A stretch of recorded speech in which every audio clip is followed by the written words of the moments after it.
हमने plant tissue पूरा खत्म कर लिया। प्लांट टिश्यूज में सारी चीजें हमने कवर अप कर ली हैं। लास्ट में कुछ टिश्यूज हैं जो आपके एनसीईआरटी में मतलब नॉर्मली दिया हुआ है बट आपको पता होना चाहिए, which are these are protective tissues. ये क्या होती है? प्रोटेक्टिव टिश्यू, जो एनिमल्स और प्लांट्स में प्रेजेंट होती हैं प्रोटेक्शन के लिए। वो कौन सी होती है? पहली है एपिडर्मिस।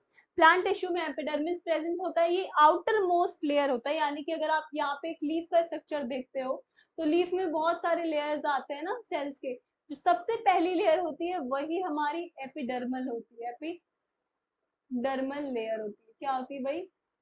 Epidermal layer. ठीक है, क्योंकि ये प्रोटेक्शन में हेल्प करती है। तो ये प्लांट की बॉडी को क्या करती है? फॉर्म फ्रॉम ये पेरेन्काइमल सेल्स का ही बना होता है। ठीक है। एपिडर्मल सेल्स की जो आउटर वॉल होती है वो थिकर होती है और इनर वॉल होती है वो थिन होती है, ताकि कोई भी चीज अगर इन्वेट करती है प्लांट के अंदर तो वो ना कर पाए। उसको प्रोटेक्ट करने के लिए एपिडर्मल सेल्स हमारी आउटर मोस्ट लेयर पे प्रेजेंट होती है। ठीक है।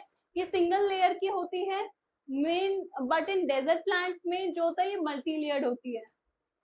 अब क्यों होती है डेजर्ट प्लांट में मल्टी लेयर? ये एक इंपॉर्टेंट पॉइंट है। क्वेश्चन भी आ जाता है कि एपिडर्मिस जो डेजर्ट वाले प्लांट्स होते हैं उसमें मल्टी लेयर्स की क्यों होती है और नॉर्मल प्लांट्स में सिंगल लेयर की क्यों होती है? क्योंकि डेजर्ट जो प्लांट्स होते हैं उनके पास पानी की कमी होती है।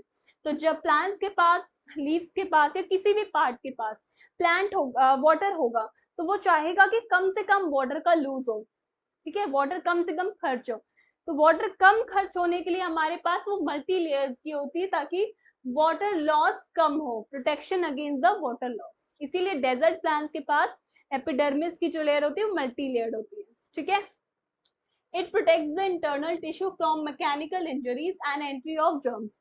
ऑफ कोर्स ये क्या कर रहा है? आउटर लेयर जो मोटी होगी तो फिर कोई भी चीज एंट्री अच्छे से कर नहीं पाएगी ना, इसीलिए हमारी जो एपिडर्मिस है वो प्रोटेक्शन देती है। The second one protective tissue is cork. ये इसको फेलम भी कहते हैं। कॉर्क या फेलम क्या होता है? ये एक पेरिफेरल टिश्यू है जो ओल्ड स्टेम्स और रूट्स, जो वुडी ट्रीज होती हैं, वुडी ट्रीज के ओल्ड स्टेम और रूट्स में प्रेजेंट होता है। किसकी वजह से फॉर्म होता है? ये कॉर्क केम्बियम या फेलोजन जो होता है सेकेंडरी लेटरल मेरिस्टेम की वजह से फॉर्म होता है। अब आपको कॉर्क केम्बियम या फेलम नहीं पता होगा, बट सेकेंडरी लेटरल मेरिस्टेम पता होगा। लेटरल मेरिस्टेम जो ऐसे गिट्स को बढ़ाता है, तो सेकेंडरी लेटरल मेरिस्टेम जो होता है उसकी वजह से कॉर्क केम्बियम फॉर्म होता है। उसी की एक्टिविटी की वजह से ये सेल्स बनती हैं। ये इनका काम क्या होता है? ये प्रोड्यूस करती है नई नई सेल्स को, बोथ द साइड, दोनों साइड में, क्योंकि लिटरल मेरिस्टेम से बनी होती है। ठीक है। और कॉर्क बनाती है outer side and secondary cortex बनाती है इनर साइड में। ये इतना इंपॉर्टेंट नहीं है बट पता होना चाहिए कि डेड सेल से बनी होती है, थिक वॉल्स होती है, नो इंटरसेलुलर स्पेसेस प्रेजेंट होते हैं और ये ओल्ड स्टेम्स में प्रेजेंट होती है। तो ये दो थी प्रोटेक्टिव टिश्यूज। ठीक है। नेक्स्ट देखते हैं। पीछे मेरे आपने एक चार्ट देखा होगा। ये चार्ट जो मैंने बनाया है इससे आप इजीली समझ सकते हो कि इसका क्या फंक्शन है। ठीक है। तो देखो, यहाँ पे मैंने टिश्यू के टाइप्स लिखे हुए हैं, यहाँ पे मैंने उनके लोकेशंस लिखी हुई हैं, यहाँ पे मैंने उनके फंक्शंस लिखे हुए हैं। पहले आप स्क्रीनशॉट ले लो फिर समझाते हैं। Okay, done with the screenshot. Start करते हैं। पहला है मेरिस्मेटिक टिश्यू। इसकी लोकेशन कहाँ होती है? ये ग्रोइंग टिप्स पे प्रेजेंट होता है, एपिकल पे, इंटरकैलरी और कहाँ पे? लेटरल पे। केम्बियम मतलब कि लेटरल, लेटरल साइड में। ठीक है। इनकी लोकेशन हो गई। काम क्या होता है? ये ग्रोथ को बढ़ाता है, लेंथ को बढ़ाता है, थिकनेस को बढ़ाता है। ठीक है। नेक्स्ट है पेरेन्काइमा टिश्यू। ये क्या कहाँ पे प्रेजेंट होता है? ये प्लांट के कॉर्टेक्स पिथ या लीव्स में प्रेजेंट होता है। पेरेन्काइमा फूड का स्टोरेज करता है, फोटोसिंथेसिस बायोएमसी कराता है। ठीक है। नेक्स्ट है कॉलेनकाइमा। कॉलेनकाइमा यंग स्टेम्स जो होती है, जो न्यूली डेवलप स्टेम्स है, उनके अंदर देखने के लिए मिलता है और लीव्स के अंदर देखने के लिए मिलता है। कॉलेनकाइमा प्लांट की बॉडी को फ्लेक्सिबिलिटी देता है। क्या देता है? फ्लेक्सिबिलिटी देता है, मैकेनिकल सपोर्ट देता है। स्क्लेरेनकाइमा डेड सेल्स होती हैं। कहाँ प्रेजेंट होती हैं? सीड की कवरिंग्स में, वेन्स में, स्टेम की सरफेस में, हार्ड पार्ट्स में, रूट्स में, बहुत ज्यादा हार्ड पार्ट्स जो है वहां प्रेजेंट होते हैं स्क्लेरेनकाइमा। ठीक है। ये रिजिडिटी देता है और क्या देता है? स्ट्रेंथ, ताकि प्लांट्स को अपराइट होने में कोई दिक्कत ना हो। नेक्स्ट है एपिडर्मिस। पता है आपको, प्रोटेक्टिव टिश्यू है, आउटर मोस्ट लेयर पे प्रेजेंट होता है स्टेम और लीव्स के, प्रोटेक्शन देता है और रिड्यूस करता है water loss in desert plants. आता है next is your xylem. Xylem कहाँ प्रेजेंट होता है? वेस्कुलर बंडल्स में प्रेजेंट होता है प्लांट्स के। जो ट्रांसपोर्ट करता है food, sorry, water and minerals, क्या करता है, वाटर एंड मिनरल्स का ट्रांसपोर्ट करता है। लास्ट इज योर फ्लोएम, ये भी वेस्कुलर बंडल्स हैं, ये क्या करते हैं, फूड और सपोर्ट देते हैं लिविंग सेल्स को। ठीक है, तो ये चार्ट से आप इजीली लर्न कर सकते हो कि जो भी आपने प्लांट टिश्यूज में सेल्स पढ़े हैं उनके बारे में। ठीक है, क्वेश्चंस देख लेते हैं कुछ। तो पहला क्वेश्चन है, what is the utility of tissues in multi cellular organisms. Multi cellular organisms में टिश्यूज की यूटिलिटी क्या है। तो answer is your, they provide specialisation and division of labor, that means different tissue perform different functions। समझ में आया, multi cellular organism में tissue कैसे काम करते हैं।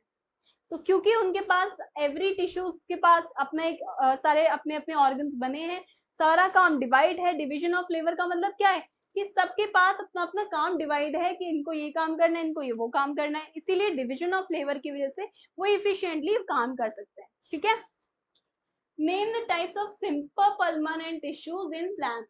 3 तरीके के होते हैं, अभी पढ़कर आए हो, पेरेन्काइमा, कोलेनकाइमा एंड स्क्लेरेन्काइमा। ठीक है, next, what is parenchyma, easy है, ये लिविंग सेल्स होती है, इनकी थिन वॉल्स होती हैं, इंटरसेलुलर स्पेसेस होते हैं इसमें, है ना। They store food and perform photosynthesis, जो क्लोरेन्काइमा होता है, यानी कि 2 तरीके का था, आपने पढ़ा था ना, इसमें एक एरेन्काइमा था, एक एरेन्काइमा था और एक है क्लोरेन्काइमा। एरेन्काइमा, सॉरी, एक्वेटिक प्लांट्स में थे प्रेजेंट, कहाँ प्रेजेंट थे, एक्वेटिक प्लांट्स में, ताकि प्लांट क्या कर पाए, इजीली फ्लोट कर पाए। ठीक है, क्लोरेन्काइमा क्या कंटेन करते हैं, क्लोरोफिल, ताकि फोटोसिंथेसिस की प्रोसेस इजीली हो पाए, और ये बायोवेंसी देता है एरेन्काइमा। ठीक है, next, explain epidermis in plants. The outermost protective layer, usually 1 cell thick, lack intercellular space. It may have stomata, cuticle to reduce water loss. ठीक है, क्योंकि आप इसमें ये भी बता सकते हो, in desert plant they are multi layered, but in normal plant they are usually single layered. ठीक है, why in desert plant they are multi layered, just to give protection against the water loss. ठीक है, next, name the constituents of xylem and phloem. ये very important है question है बेटा, ये बहुत आता है पूछने के लिए कि explain the various constituents of xylem and phloem. तो इसमें आप देख सकते हो, जाइलम में ट्रेकीट्स आता है, वेसल्स आता है, xylem parenchyma and xylem fibres. Phloem में क्या क्या आ जाते हैं, sieve cells, companion cells, phloem fibres and phloem parenchyma. ठीक है, next, what is the utility of tissues in a multicellular organisms, which we have already discussed. So we are finally done with the questions also of related to the plant tissues and each and every definitions, diagrams of plant tissues which are present in your NCERT. Class 9th के level में, exam के level तक ये बहुत ही enough है, जो भी material मैंने आपको प्रोवाइड किया है, डायग्राम्स और चार्ट्स जो मैंने आपको प्रोवाइड किए हैं, उसकी मदद से आप अपने आंसर्स को और इफेक्टिव बना सकते हो। ठीक है, एनसीईआरटी के इंडेक्स क्वेश्चन हम नेक्स्ट क्लास में करेंगे, जो प्लांट टिश्यू से रिलेटेड है। कुछ 1-2 एक्टिविटीज हैं, वो भी हम परफॉर्म कर लेंगे क्लास में। ठीक है, till then do revise the plant tissue and in next class we will cover up the animal tissue and then जो भी एनसीईआरटी के क्वेश्चंस होंगे उनके साथ हम अपना टिश्यूज का ब्यूटीफुल सा चैप्टर कंप्लीट करेंगे। Thank you so much.